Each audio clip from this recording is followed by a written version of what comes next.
Hello everyone, আজকে আমি বানাবো চপ। বাঙালির আবেগ হচ্ছে চপ মুড়ি, আমার তো তাই মনে হয়। যাই হোক, মা পাঠিয়েছে মুড়ি আর বানাবো চপ দিয়ে হবে চপ মুড়ি। চলুন রেসিপিটা আমি বলে দিই। আমি নিয়ে নিয়েছি ভাজা মশলার জন্য অ্যাজওয়াইন, গোটা ধনে, গোলমরিচ, দারচিনি, বড় এলাচ, ছোট এলাচ, লবঙ্গ, গোটা জিরে, ধনে গুঁড়ো আর কাসৌরি মেথি। এবার এই মশলাগুলোকে আমি ভেজে নেব।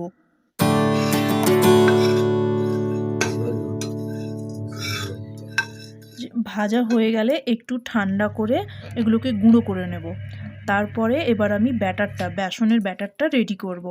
ব্যাটারটা আমি রেডি করার জন্য প্রথমে জল দিয়েছি আর একটু হলুদ গুঁড়ো আর লবণ দিয়েছি, দিয়ে এটাকে ভালো করে মেখে কিছুক্ষণ রেখে দিতে হবে।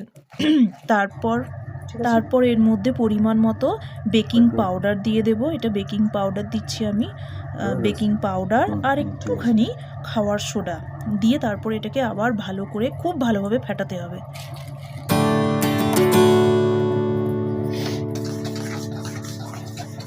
ফাটানো হয়ে গেলে এটাকে আবার ঢেকে রেখে দেব।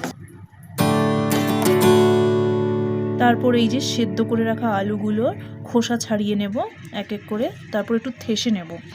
আর এর জন্য একটু মশলা রেডি করতে হবে। এর মধ্যে আমি নিয়েছি আদা, রসুন আর লঙ্কা, এটা পেস্ট করে নেব। পেস্টটাকে এবার গরম তেলে একটু সাঁতলে নিতে হবে। তারপর সাঁতলে নেওয়ার পর আলুগুলো দিয়ে দিতে হবে, দিয়ে আলুটাকেও একটু সাঁতলে নেওয়ার পর একটা প্লেটে ঢেলে নিতে হবে। এইভাবে করে নিতে হবে। তারপর ভাজা শুকনো লঙ্কাও একটু দিয়ে দেব, শুকনো লঙ্কার গুঁড়ো, আর হচ্ছে এই যে বাদামও দিয়ে দিলাম, আর ওই ভাজা মশলা যেটা রেডি করে রেখেছিলাম সেটা দিয়ে দিলাম, আর একটু দিলাম হচ্ছে এটা পাতিলেবুর রস, তাহলে গন্ধটা সুন্দর উঠবে। আর দিলাম গিয়ে ম্যাগি মশলা, এই যে ম্যাগি মশলাটা দিলে খুব ভালো লাগে। তারপর খুব ভালোভাবে এটাকে মেখে নিতে হবে এই আলুর সাথে।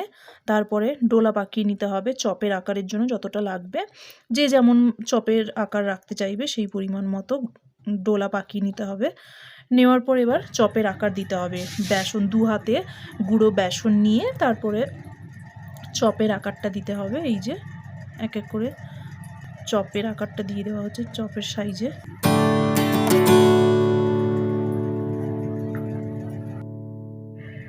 তারপর তেল এই যে গরম বসিয়ে দিয়েছি, গরম হওয়ার পর এক এক করে চপটা ছেড়ে দেওয়া হচ্ছে।